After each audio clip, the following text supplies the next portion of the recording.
Hello everyone and welcome to this tour of the Tweakable Typewriter Sample Library. I'm Dennis from Boulder Sounds. I'll be giving you a more detailed tour of the layout and the editing features in the library. So what you see on your screen right now is the front page of the Smith Corona.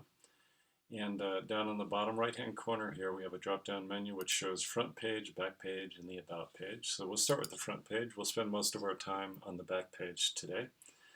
And what we have in the left-hand corner right here, it says sound. This gives you the articulation of the sample. And as you can see as I scroll through these, it'll tell you exactly what you're playing. And notice some of the samples have release samples associated with them. We'll talk about that later.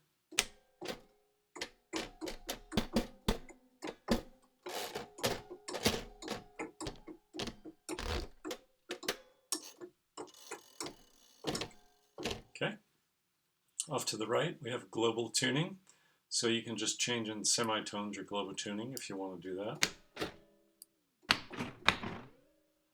And command click to go back to the default setting.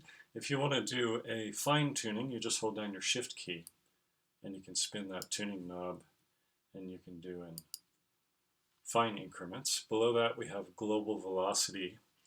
So this is set at 50%. If we set it at 0, no matter how hard or soft you hit it, it'll be the same volume. And 100% is extremely sensitive to volume. Below that we have global effects. And you can just turn these effects on and off from the front panel very easily if you want to do that to audition a sound.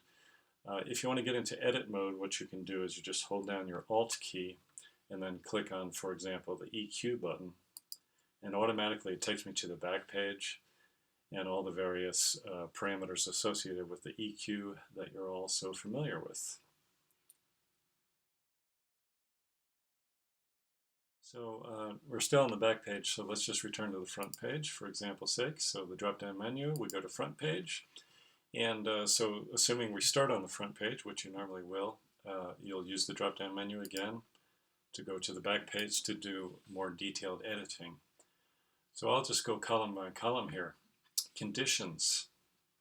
We have a per key or global. So what that means is any editing you do, if it's in global mode, will affect all the articulations that have been sampled.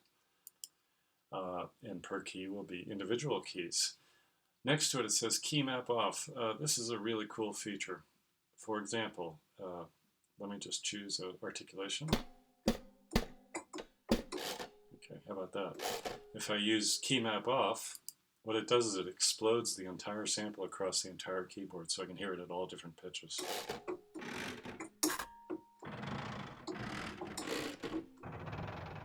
So this is real useful. You just want to see what a sound sounds like 3 octaves higher or 2 octaves lower or a fifth lower, etc. You can do this very quickly. And if you happen to find a sound you love, you can just leave it like this, tweak it, save it as a separate instrument, and you've got something totally usable very quickly. So it's a real handy feature. Let me do another one. Here's a key, stroke, key map on.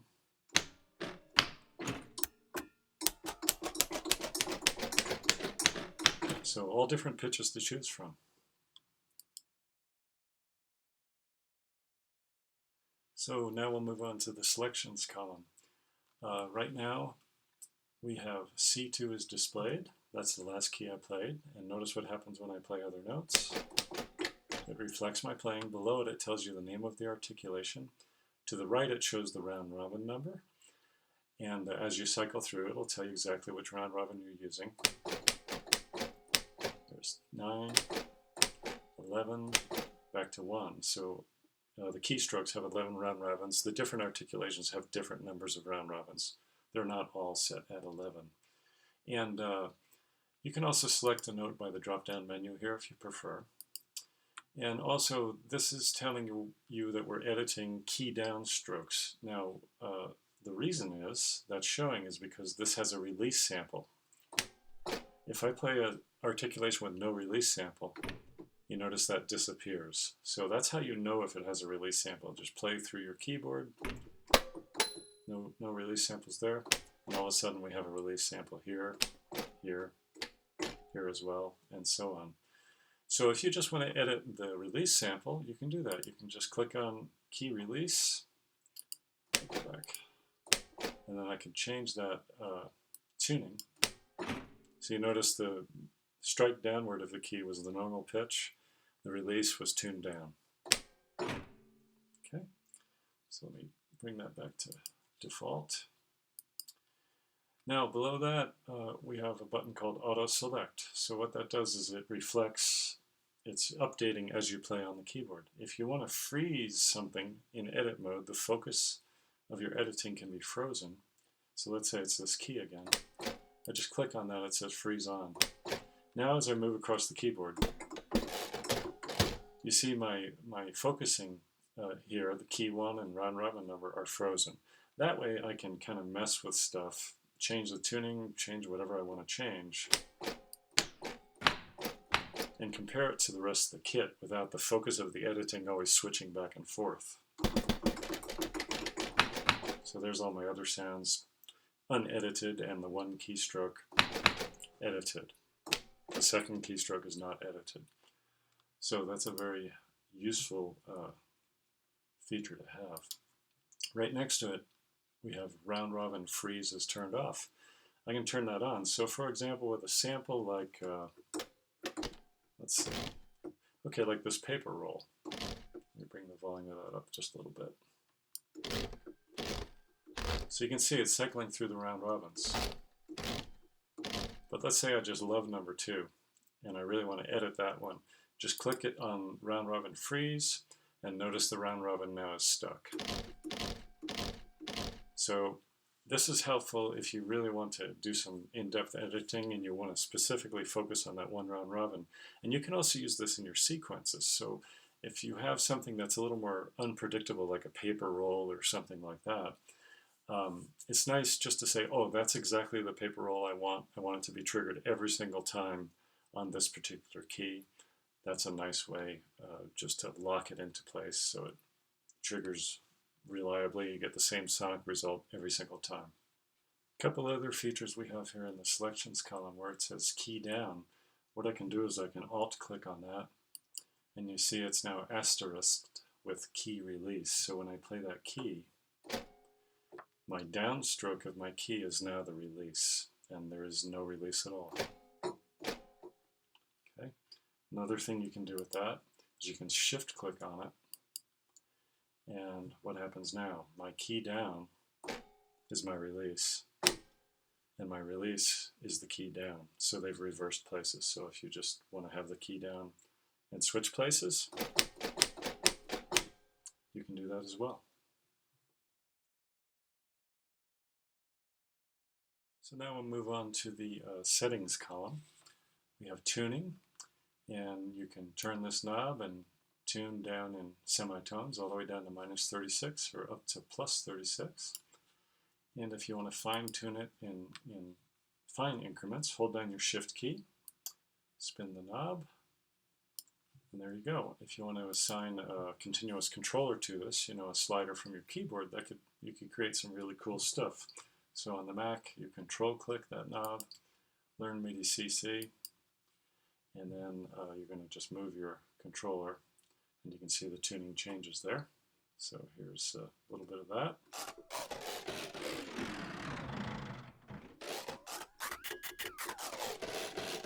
So lots of fun stuff you could do with that. And then of course you can independently set the volume of each articulation on the keyboard. So if you want to tweak it just a bit, bring the keys up a bit louder, the spacebar a bit softer, very easy to do. Below that you can pan them anywhere in the stereo field. To the right we have sample start. So it's going to start more of a ways into the sample. It's going to soften the edge a little bit, for example. You see, so the attack has been taken off that keystroke very easily. The attack curve is going to reflect your attack setting down here. So if I want a slower attack on the sound, change the attack first.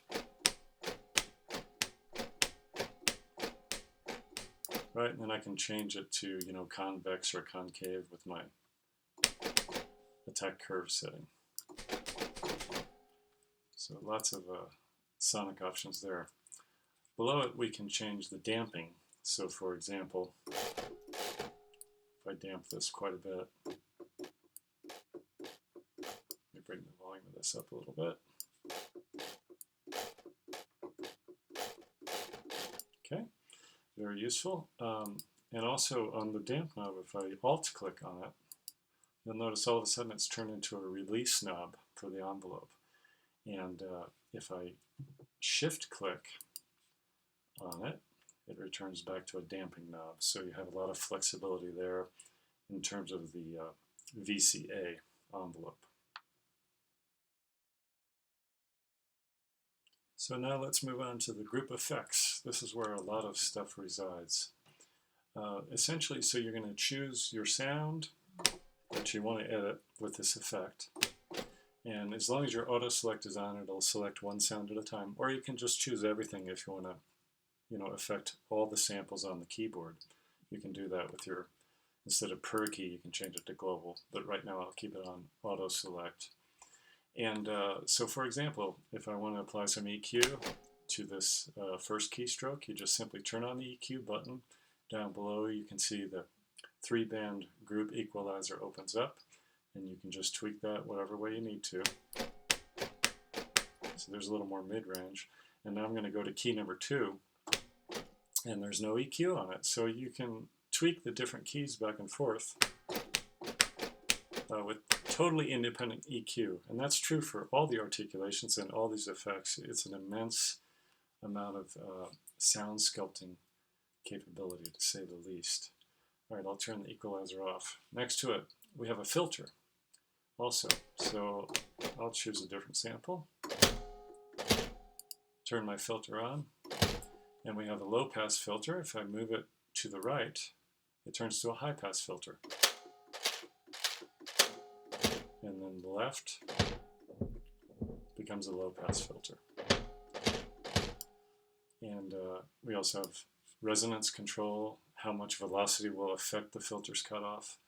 And if we turn this knob that says envelope percentage, we have your typical envelope controls for the filter as well. And if you bring it back to 0, it'll turn that envelope back off. Next to that, we have a compressor. So you just turn the compressor on, and you have all your basic compressor controls here. I won't get into that. That's pretty fundamental stuff, I'm sure most of you know. Transient. This is kind of cool. So let's try it with a keystroke. So if I turn this on, it affects the transient, the beginning of the sound. And what it's going to do is, as I move the attack clockwise, it'll sharpen the edge of the attack. Okay, and as I go counterclockwise, it'll soften it up a bit. The sustain, let's use this sample. As I go clockwise,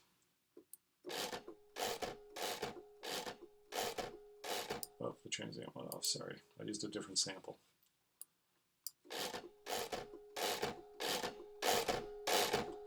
Notice the sustain is more intense, lengthened, versus this.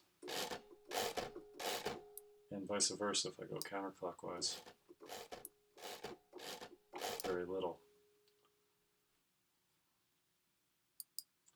So that's a really useful thing, particularly on the attack parameter. You just want a little more punch out of something. So here I chose a new sample. Make sure you turn the transient button on. Increase the attack, or decrease it, and so on. Next to that, we have a distortion effect. So same idea. We turn on. Let's use that. Turn the distortion on, and we can control distortion in the bass, mid, or treble ranges, and you have all your various parameters there. So now we'll move on to the pitch shift group effect. This is one I particularly like, so we'll choose our sample. And what I'll do in this case is, since this has both a down sample and a release sample, I'll go under Conditions and Alt-click on the Per Key button. And now any edits I make will affect both the down key as well as the release key. Okay, and you need to turn on your pitch shift button here. And down here we have group pitch shift parameters. It says velocity percentage, so if I turn it clockwise, I'll play softly and then a little harder. So as I play harder, the pitch goes higher, and the reverse is true here. So the harder I play, the more the pitch drops down. If I want to control that via an envelope, I can just turn this knob here clockwise, and you have all your traditional envelope controls available to you there. And right below that we have a box that says Send Effects. Now I did do a separate video on how to apply the IR convolutions to the various articulations. I'll just go through that very quickly here since there's a separate video dedicated to that, but just very quickly. Here's a delay. Right, just spin that knob, apply it to whatever articulations you want. Real simple. And then below here you see the delay parameters, so you can change your various speeds and feedback, etc. Okay. Now, next to this, we choose a sample. Let's go convolution number 1. Just spin this knob and automatically watch what happens down here. Send convolution number 1 appears, and we have the category, which is from the Instruments folder, and we have a piano sample. We could change that to anything we wanted. So here's the original one, and I might change that to a rain stick. Okay, so we can just go through our kit, our typewriter kit, and just randomly choose stuff. You can make really cool sounding kits very quickly like this. Here's another sample. And I'll choose convolution number 2, and it shows convolution here to the folder and the category. Again, if I don't like that, I could change it to bells, bell number 1. So there's an awful lot you can do here, and you also have your parameters for the IR convolution, the size, pre-delay, high pass and low pass, etc. And we can do that with 5 different convolution IRs. And you can run them separately, parallel to each other, or run them through each other. So a lot of stuff going on there. And last but not least, we also have a global FX column. So this column is designed to treat the instrument as a whole. The other effects are designed for individual sampled articulations. So if you just want to add some, overall sheen with an EQ to the whole instrument, just click on this button, and then to the left you see the parameters for the equalizer, chorus. Drop-down menu shows you have flanger, phaser, and rotator to choose from as well. Delay, and another space IR convolution. On the drop-down menu here at the bottom right, we have one more page. It's the About page, and this is a built-in manual written directly into the Kontakt instrument. So if you don't want to have to refer to a separate PDF, this is here for your convenience. There's a beautiful manual written as well with detailed information about the instrument. And one other help aspect we have here is mouse hover over help.